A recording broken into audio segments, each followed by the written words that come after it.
How was your Thanksgiving, Coach? It was great. How about yours? What's your go-to food? What is your go-to side? Oh, I love turkey.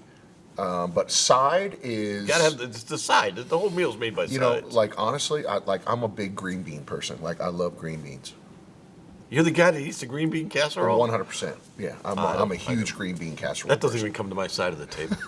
I don't know. And I love sweet potatoes.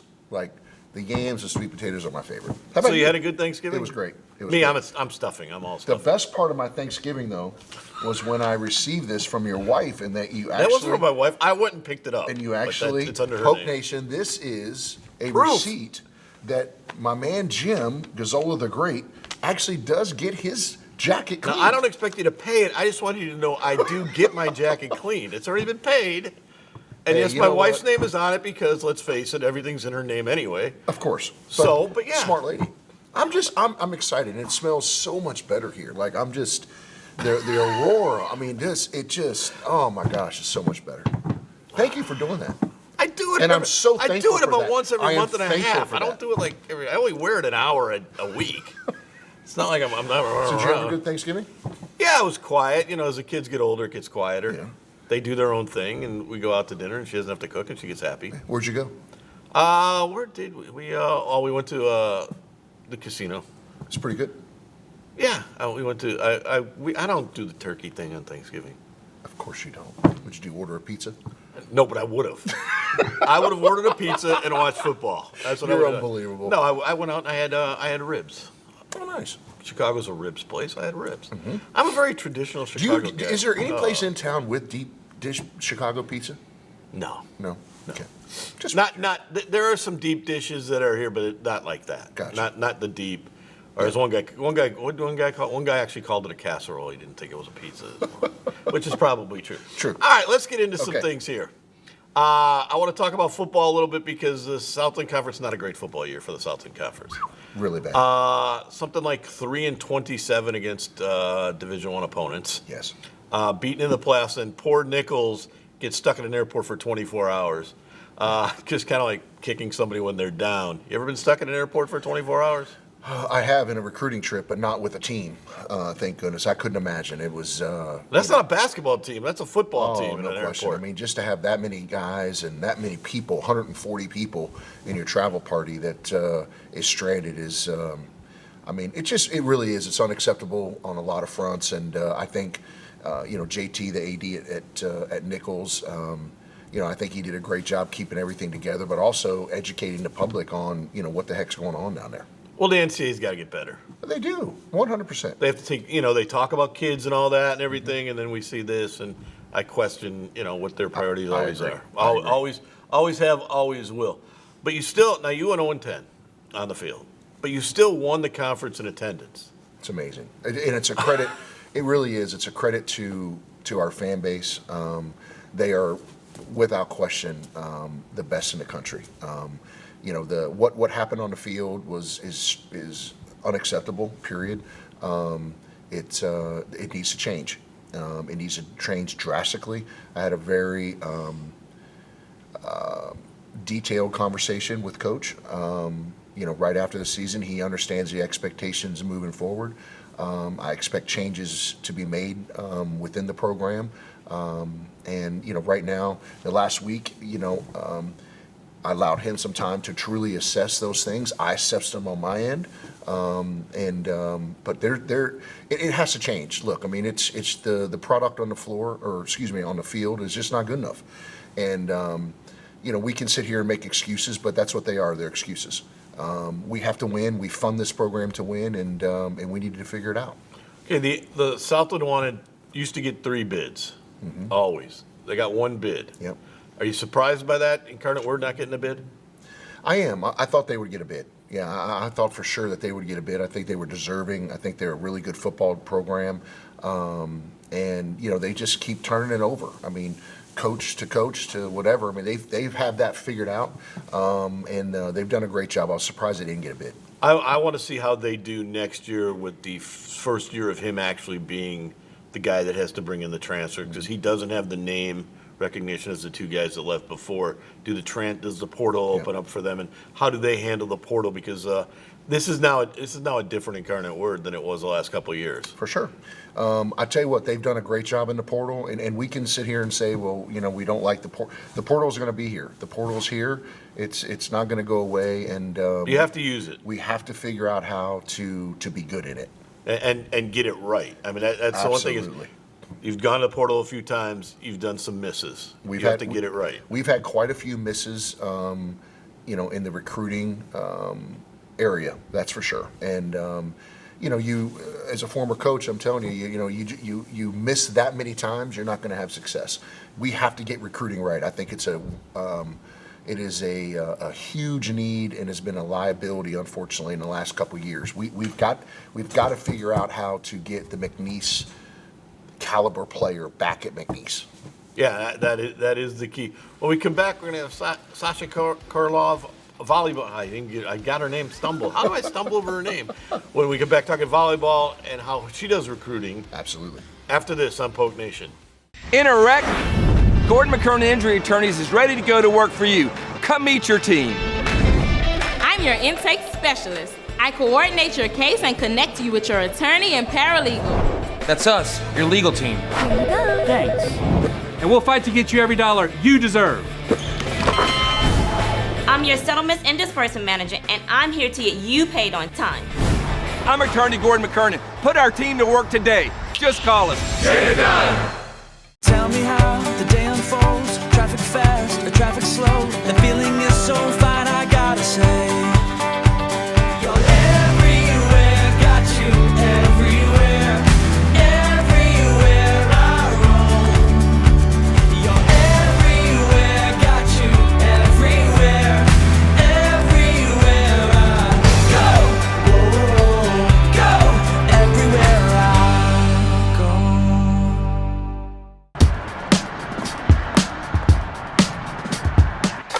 Hey, she's on her way up.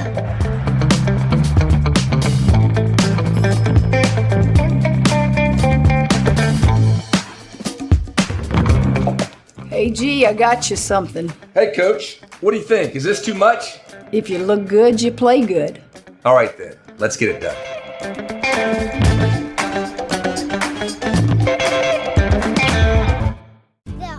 At Lakeside Bank, we specialize in stress-free banking services. Now you can stress less with our Great Escape Spa giveaway.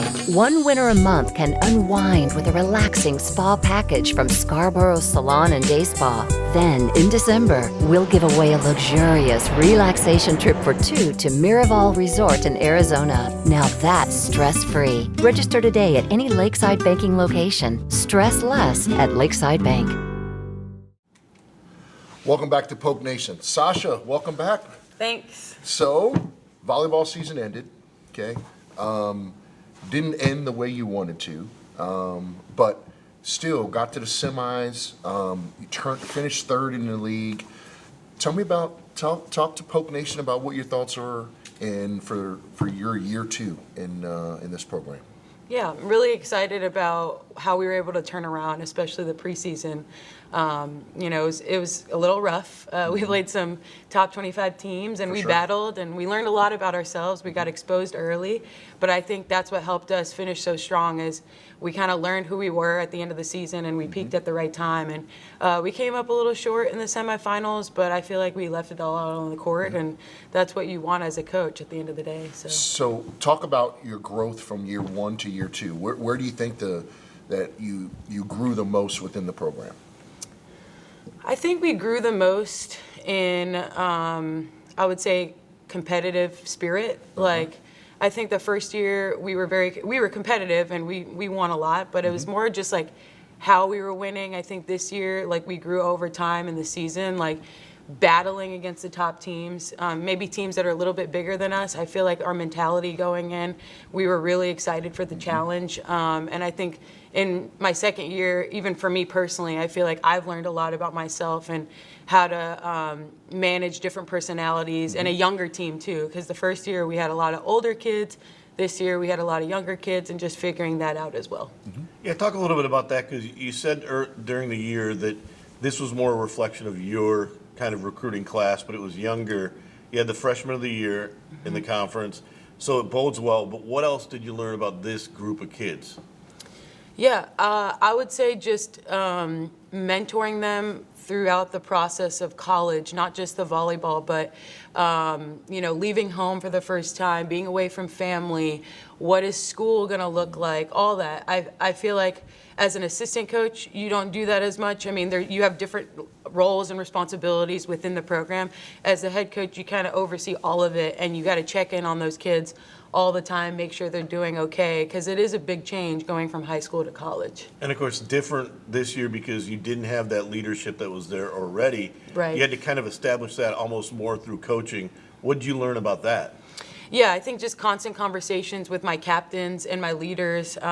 I put in something, with our squads and different people meeting with me every other week just to check in on how the girls are doing. If they don't feel as comfortable maybe coming directly to me, they can go to their leaders for that. But I think you're right. I mean, last year we had sophomores that were learning a lot from the seniors, and then now those sophomores were juniors, and they were mostly the upperclassmen. So they were trying to figure out their role on the team as well, being the leaders now that the other kids graduated. So, Coach, let's talk about this. So, Jim mentioned you had the freshman of the year. So you've recruited really well here.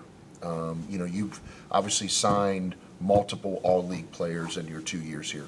What do you think the secret to that is? Why are you able to attract the talent? And like we talked about in our year-end meeting, if we can keep this group together and continue to add talented players, the sky's the limit for this program.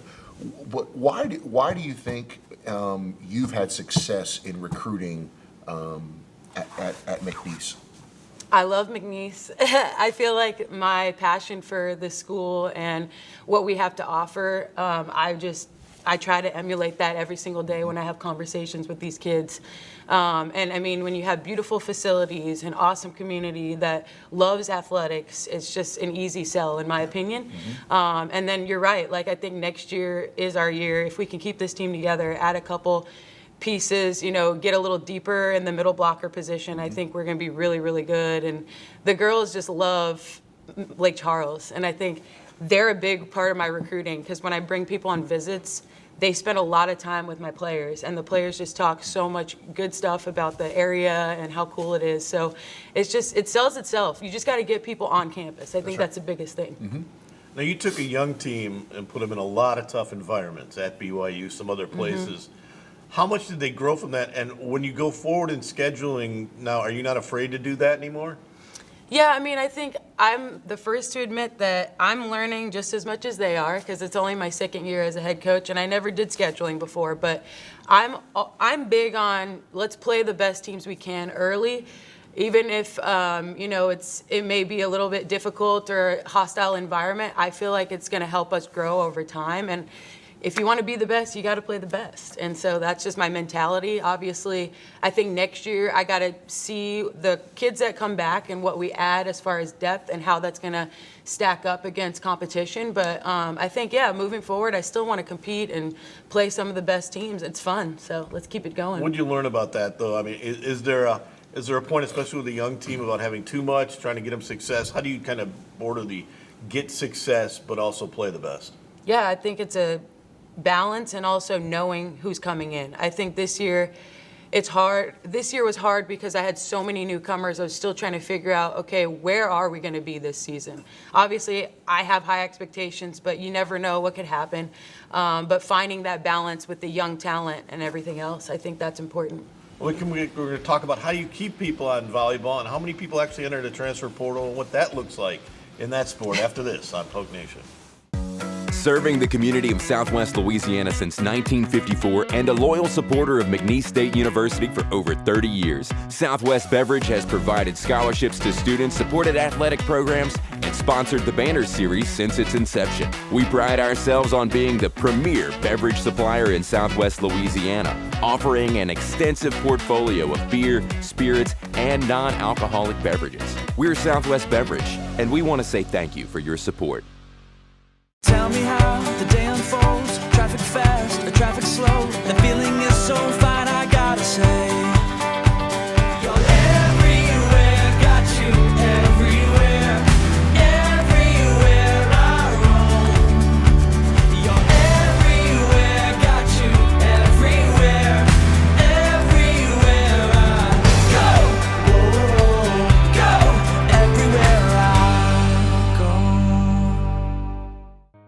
Ever since I was young, I've known what I wanted to do.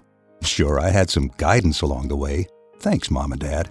But eventually, I had all I wanted. Family, career. It went by fast. Now I'm here. Retirement. And thanks to sound financial planning, it will be all I hoped for. And our children will have a secure legacy. For me, retirement is the next great chapter in my life. Ferdinandson Financial Group. Let us help you make a plan. We're all from different places and backgrounds. We've each experienced our own versions of life, but in the end, we're all on the same team. I'm part of that team, along with these players in purple and gold. Kayshawn Buddha, Malik Neighbors, Miles Frazier, Greg Brooks, Kyron Lacy.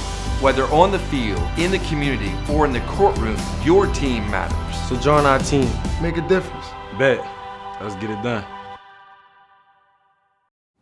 We're back with Sasaha Karelov of McNeese Volleyball talking about recruiting and keeping recruits. Now, it's a big time of year for football. Starts the portal starts December 4th, I believe. When does your portal start, and how do you kind of keep players?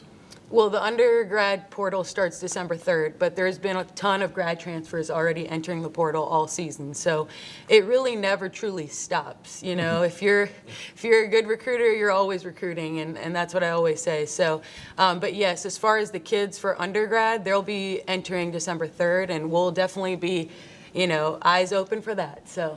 Talking to Bailey Tillman over the year, and she really loves it here. How much does she re-recruit the room? Oh, she's one of the biggest advocates for McNeese in general. She's so involved in all aspects of the university. You know, she's SAC president. I mean, she's an amazing advocate for what we're all about, not only our program, but the school and the community itself. So yeah, I have a recruit on campus today, and Bailey's gonna be having lunch with us. So she's a good recruiter for us in itself.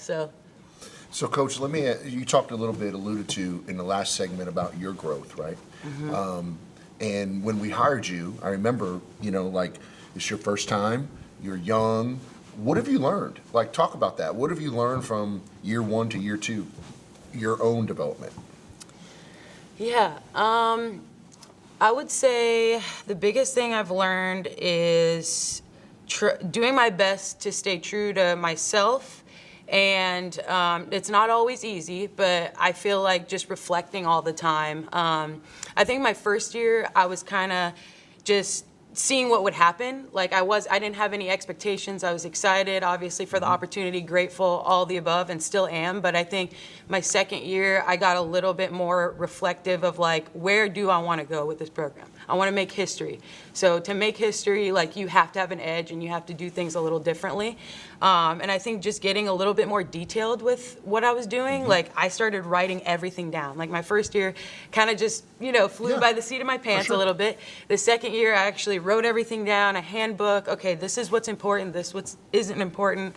And once I did that, it was so much more clear, and I think it was easier for the girls to buy into, especially the returners. We're speaking the same language now. Right. So obviously you're a very accomplished player, okay? How much do you talk about that in recruiting? Like, you know, you played the sport, right? I mean, at a very, very high level. How do you utilize that in recruiting? I honestly don't talk about it too much. I don't really like to talk about my playing career very much because I feel like it doesn't really have a lot to do with coaching. I think anybody can be a really good coach. It doesn't have to be like the best player in the room. It's more just mentality. But I do like to make jokes that I still play, and I get out there. And even this season, I got to play a little bit because we were running low on numbers. And so I like the fact that I can connect with the girls on a deeper level in that regard, because maybe somebody that played 20 years ago, it was a different landscape than it is now. So I feel like, and I always talk about that. I'm like, hey, I played Division I not that long ago. I know we ask a lot of y'all. It's community service, it's study hall, da-da-da-da-da. And I really truly get the whole picture in that regard. But as far as how good I was, no, I don't really talk about that. Okay, so let's switch gears a little bit. One of the things that really intrigued me when we hired you was your beach experience. We've started a beach program. This year's the first year. Now, you oversee the entire volleyball operation, but you're not actually the head coach of beach. But talk about that from a recruiting standpoint and where you think that can help volleyball go. So adding beach volleyball was awesome. It's another opportunity to get girls, enrolled at McNeese, obviously, that play only beach volleyball, but it's also an opportunity for us when we're recruiting players that play both.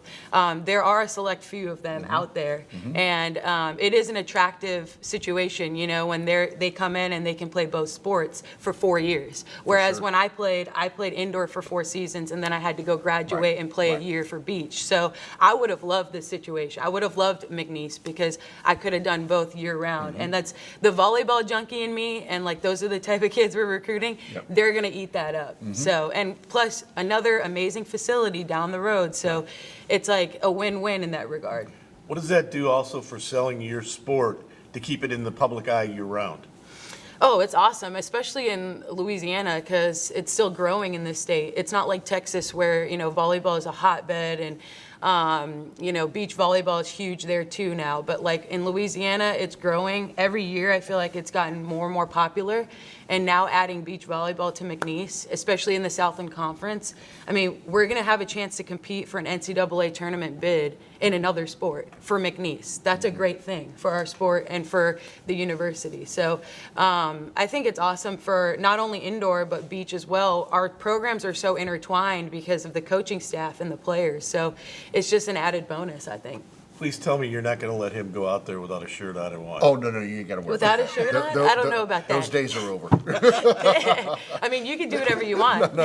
You make the rules, so. Those days are long gone. We're not telling you how to live your life. We don't need to see that. All right, I want to thank Coach for joining us. Interesting year in volleyball. Year 3 coming up. A lot of returnees coming back. Big hopes, obviously, for another step, right? Yes. We'll be back right after this with Coach's final comments after this.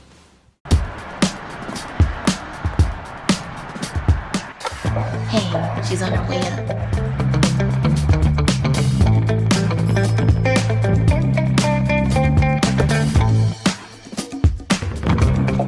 Hey, G, I got you something. Hey, Coach. What do you think? Is this too much? If you look good, you play good. All right, then. Let's get it done.